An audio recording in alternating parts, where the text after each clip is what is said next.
Good morning, everybody. My name is Huang Hun. I am part of the education team here in the Provost's office at NUS. On behalf of the U21 Secretariat and the NUS Organizing Committee, thank you very much for making your way here to join us for this two-day event. We'll just start off this morning with a few words from NUS Provost and Deputy President for Academic Affairs, Professor Tan Chai. Well, friends and colleagues, a very good morning to everyone. I hope your journey to Singapore has been a pleasant one. To those who are here for the first time, I would like to bid you a very warm welcome to NUS. And for those who have been here before, it is my pleasure to welcome you back to our campus. Now, last year, many of us were graciously hosted by the University of British Columbia for the U21 Teaching and Learning Conference. And this year, NUS is honored to have the opportunity to host the 2012 meeting, now rebranded as the U21 Educational Innovation Conference. Now, this conference series has come a long way from its beginnings in 2006, and it has done well in increasing collaborations across member institutions over the years.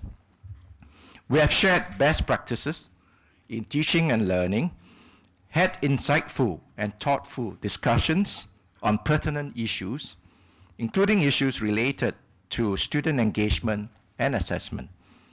I believe there will be many more lessons that all of us can share in all our future deliberations. Now, at a U21 meeting earlier this year, 8 grand challenges were identified. So for your information, let me list them. 1, leadership of educational change. 2, curricular reform. 3, the teaching research nexus. 4, student engagement. 5, broadening the educational experience. 6, global citizenship. 7, physical and virtual learning environments. And finally, number 8, effective pedagogies in technology and enabled learning environments. Now, with these challenges in mind, we have decided that the theme for this year's conference is Towards Transformative Education in the 21st Century. In particular, we hope to address 2 sets of key issues: student engagement and the broadening of students' educational experience. It is indeed our pleasure to have 4 very distinguished speakers to lead the discussions on these very important topics. And they are Professor Gary Poole from the University of British Columbia, who will begin this morning with the first keynote lecture on self-direction as a path to transformative learning. Professor Micah McManus from the University of Queensland will follow this afternoon with the topic of new media literacies and personalized learning.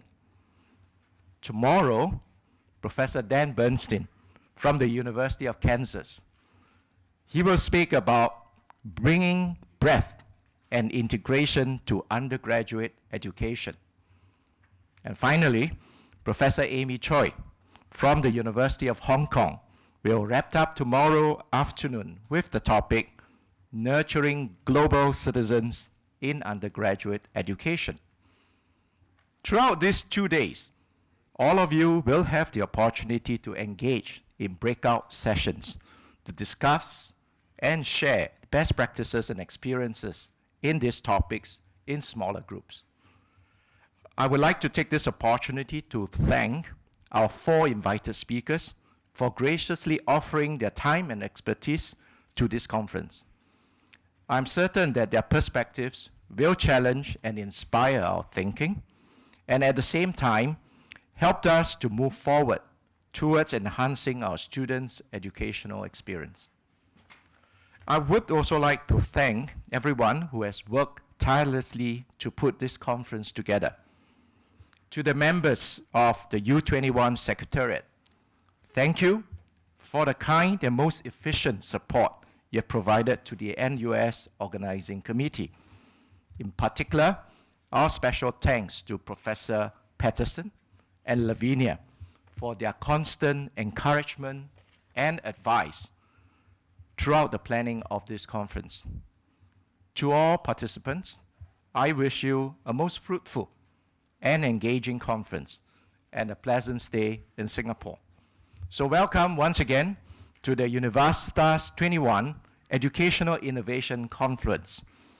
My team and I look forward to making your trip to Singapore an exciting and enjoyable one. Thank you very much.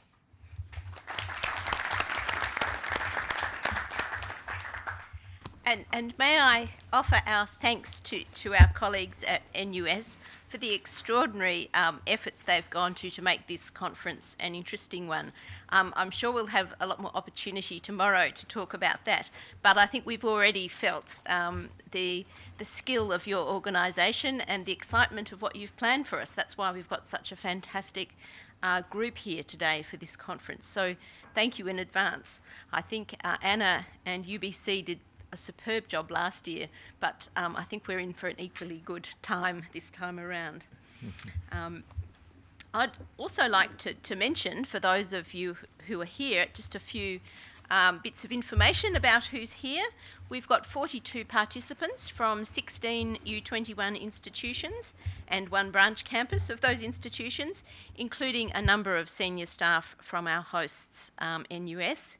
We've got one non-U21 participant, our guest speaker Dan Bernstein from the University of Kansas. Welcome from me as well, Dan.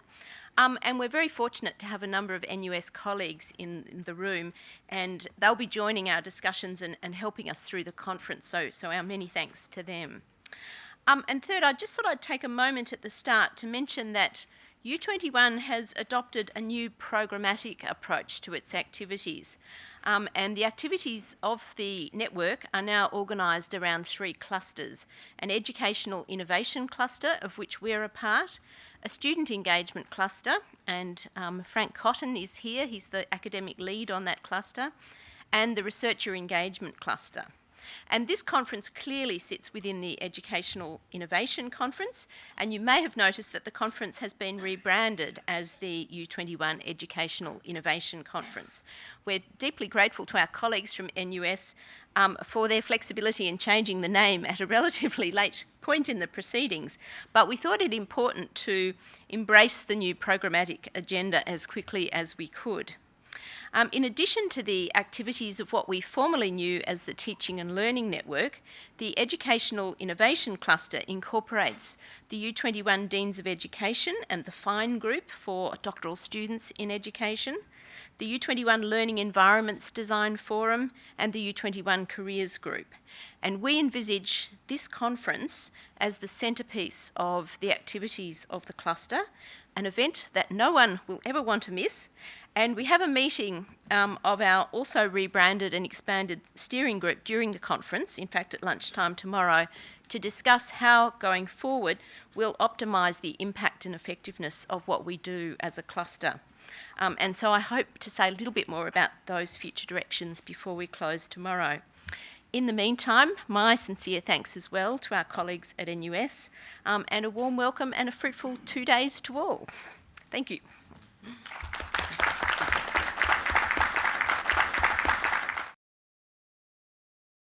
I would like to introduce our first keynote speaker, Professor Gary Poole. He is the Associate Director of the School of Population and Public Health in the Center for Health Education Scholarship at UBC and a Senior Scholar in the Center for Health Education Scholarship. From 2000 to 2010, he served as the Director of the Center for Teaching and Academic Growth and the Institute of Scholarship at Teaching and Learning at UBC. He's the past President of the Society for Teaching and Learning in Higher Education at the International Society of Teaching and Learning. And he's won numerous awards, including, I think this is very impressive, the Queen's Golden Jubilee Award for contributions to higher education. So Professor Poole will offer our first keynote address on self-direction as a path to transformative learning. The Queen was coming through Vancouver. She had a number of medals, which sounds glib, but it's actually fairly true on that one. But nevertheless, thank you. It was a great moment in our discussions. This is a a dramatic room. I have the feeling that we should vote on something very important. Maybe world peace, or the eradication of some disease. I'm not sure. Thank you. This slide, some of you will know, is one of the slides that you will see on a fairly standard basis for people from UBC who get out and give talks like this. I don't know who this young woman is, but she's become sort of very famous looking at mountains as her image travels the world. I don't know if she's thinking about her own transformations or not, but it seems like an appropriate thing for us to look at as we take a look at this notion of transformation in learning. Now, I think I also have, oh good, let's see what this does. Oh, what a world. Some objectives for our time together. I will take no more than 60 minutes of time this morning. We've got to keep ourselves on a reasonably tight schedule. If in our 1 hour together we get a chance to explore the meaning of transformative learning, that would be helpful. I have some ideas on that, of course, but so do you. And in the very early going, I want to mine into some of those ideas, if that's all right. And then explore at least one way that we are construing transformation in some of our work at the University of British Columbia, and in particular in some of the work that I'm doing in medical education. I'd like us to explore the potential of something called self-directed learning as a means of achieving learning that is transformative. Over the last 10 years in my work at UBC, I've become a very, very firm believer in the potential of self-directed learning. We'll look at how we operationalize that in a program I'm involved with, and then how we are doing research to get some sense of what the effects of self-direction are. And I'd like us also to better appreciate the role that identity development plays in learning.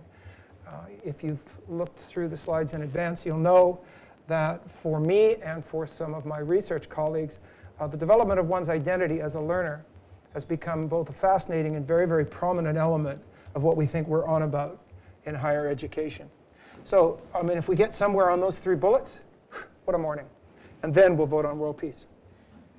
The easy bit. My partner in crime in this work is a woman named Jennifer Kong at the University of British Columbia. Jennifer is actually an anatomist, and who else does anatomy and physiology work.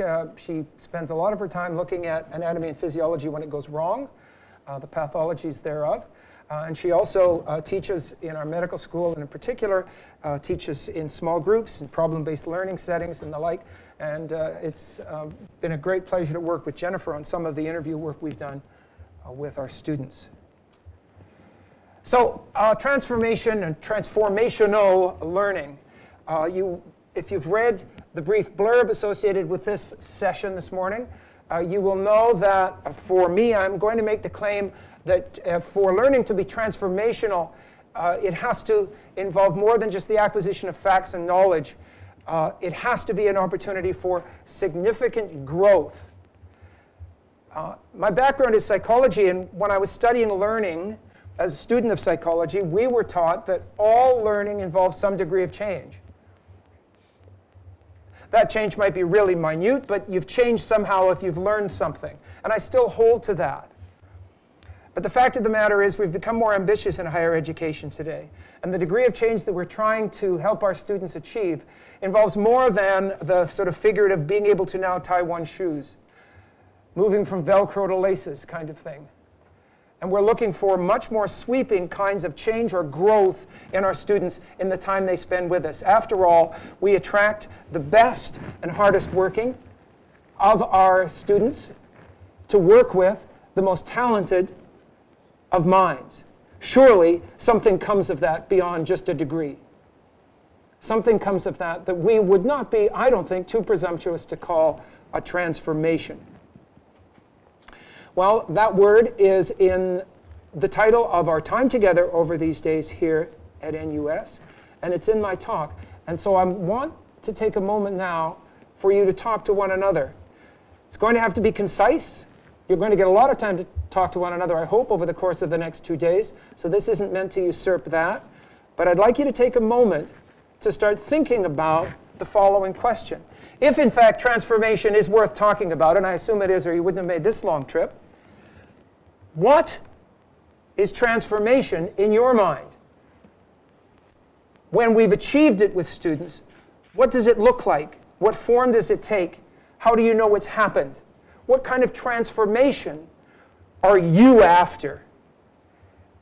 Okay, if you read each of the 4 descriptions of the talks that are going to be part of these 2 days, you're going to see different takes on what it means to transform. I was delighted to read those different descriptions and see how those mesh, may work together, may bang into one another a bit, and that's going to be good too. So just for about 3 to 5 minutes, your chairs are on wheels, you can push back, 2s or 3s, doesn't matter. Could you just take a moment, please, to try to explore, what do you mean by transformation? What might it look like? What are you and people at your institution trying to achieve that you would call transformation? I thought I'd start with a simple question. Where you go?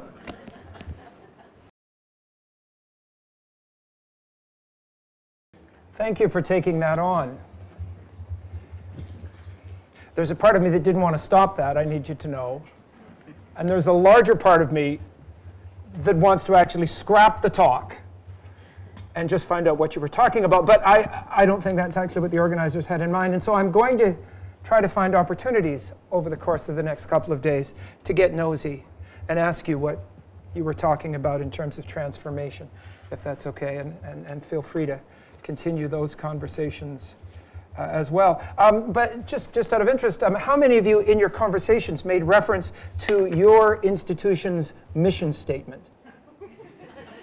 Well, you know, yes, I thought some hands would go up, maybe a few more, but some hands went up. How many of you made reference to what you think is going on in your classrooms, real and or virtual? Oh, that's only a few more. All right, well, hold on to those thoughts for a while, and we'll see how they play out. For me now, this is how I will answer the question, and I need to acknowledge emphatically in this early going that this is but one of many different answers. There will be a number of ways that you address this. I wonder how many of you engaged in conversations where you discovered that your answers were different from each other's. Did we explore some differences? Okay. So we better not vote on world peace just yet. I would think so. There has to be some debate about what transformation can and should mean. I would be stunned if there wasn't. Here's one person's view, and that one person, as you've already learned, is a psychologist, and indeed a psychologist who spent a good deal of his training period learning about cognitive psychology, learning about how, in particular, we think about ourselves and others in a field called social cognition. This affects the way I view the world generally. So you wouldn't be too surprised to find that for me, the transformation is transformation of identity at the level of oneself. If higher education achieves transformation, in my view, students become different, and they sense that about themselves. That last bit may seem like a truism. Of course, if you changed, you'd know it. It is not. I think one of our really interesting jobs in higher education, and as people who teach in higher education, is to hold mirrors up to our students to give them a sense of how they are changing. Those of you who work with portfolios, for example, will probably have discovered that students often surprise themselves by the degree of change that the portfolio documents. And before engaging in that exercise, they wouldn't have known they had changed as much as they had. They had become the person that they are now. A person who is different as a learner. Research at UBC with people in our Faculty of Science has looked at failure rates, in particular in second-year science courses. Chemistry, physics, biology classes. The failure rates were too high, and arguably they still are, but they're not as bad as they once were. The people who were doing this research were interested in study habits and other aspects of the way students were approaching their learning of second-year science. But one of the things they discovered in the early going was that these students really weren't thinking of themselves as scientists. They were people who had to learn a body of knowledge for an exam to move through our system. But thinking like a scientist was not something that many of them saw themselves as doing. As a result, when they were taught by people who saw themselves as scientists, a mismatch started to occur, and the gap widened at second year and would have widened even further if students hadn't started to see themselves as different kinds of learners.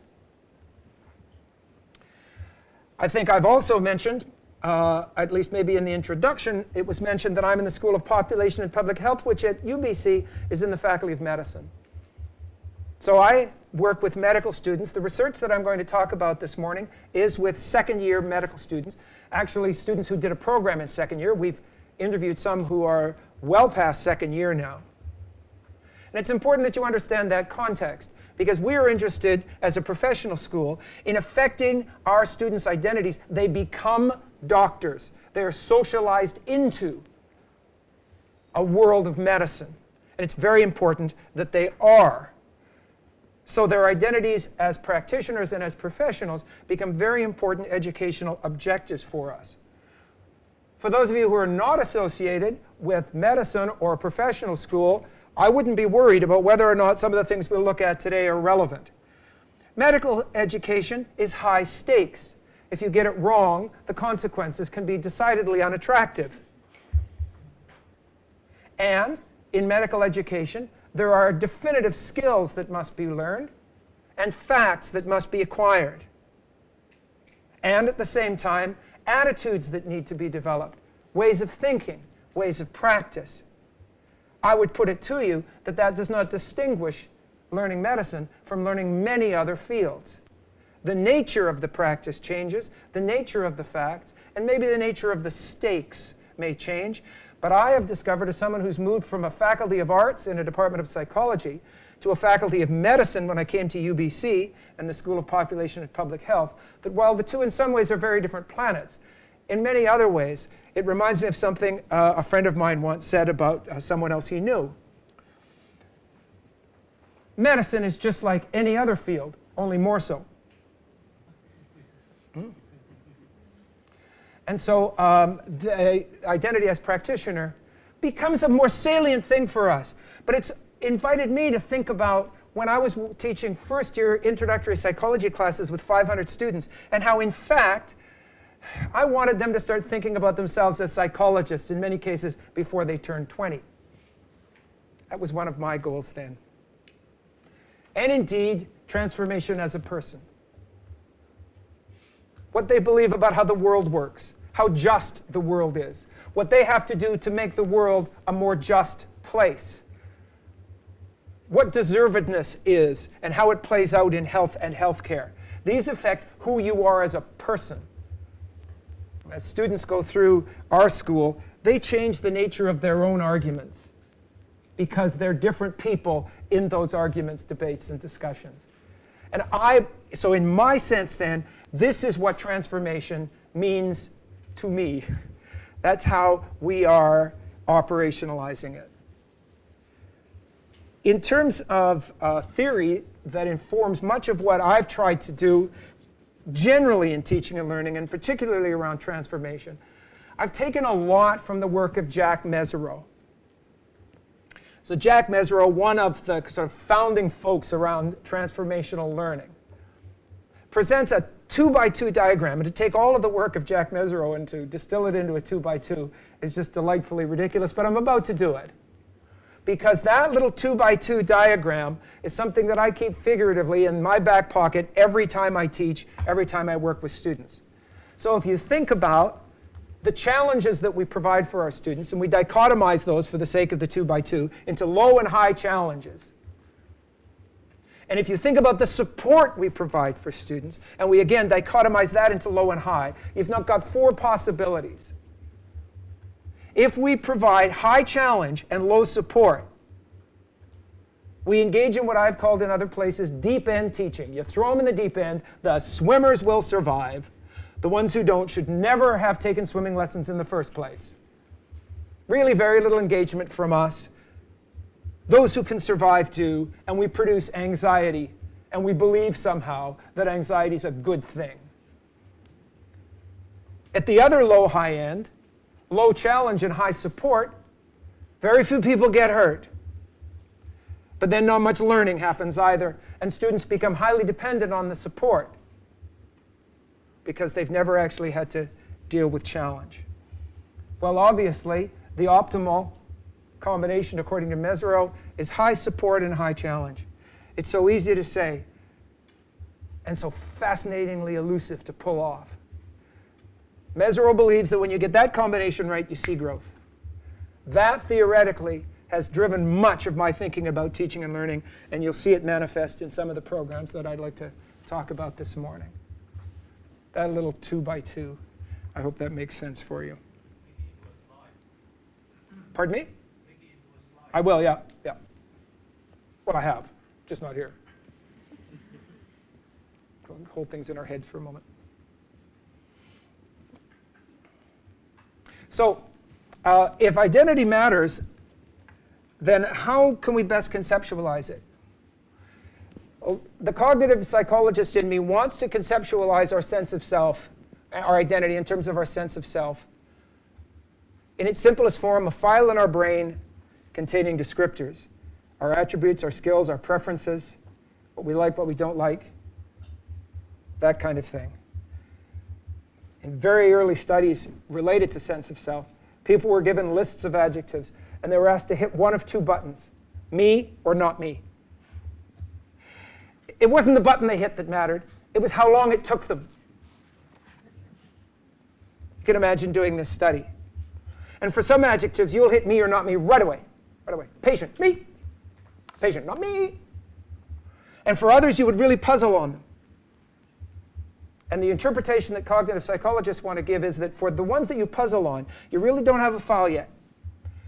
As our colleague Michelle Lamberson says at UBC when she can't remember something, file not found, 404 error. So there's no file yet.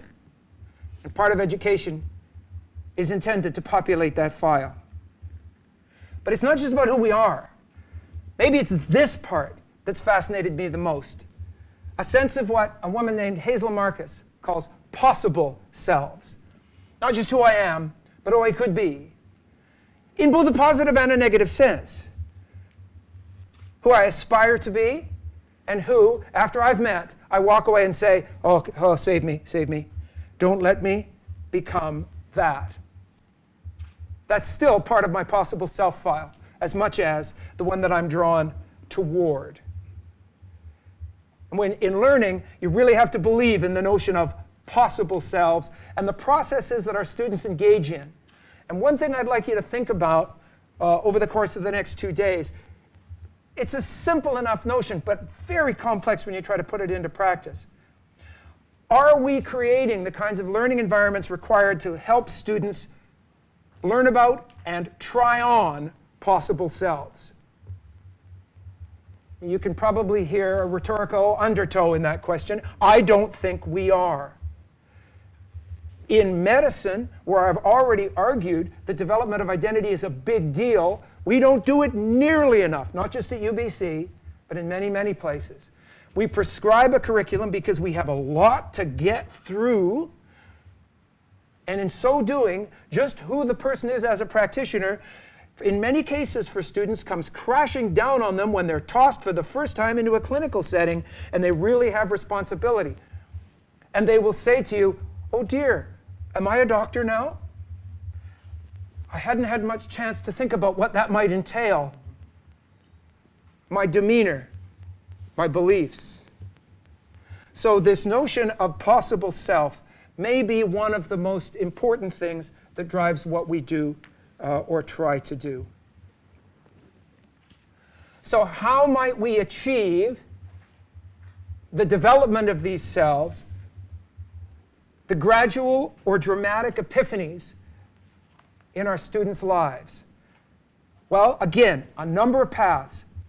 Here's the one that we've involved ourselves with, based on what appears to be a straightforward premise. If transformation involves the self, then perhaps transformative learning should be directed by the self. The idea that as educators, even great educators, brilliant in their field and in the pedagogy of their field, the idea that those people could say to another human being, this is the person you need to be, and I'm going to take you there. We do that a lot, but there's something remarkably presumptuous about that. There's something that says, I shouldn't be surprised if students don't necessarily buy in all the time to that paradigm when they didn't build it in the first place.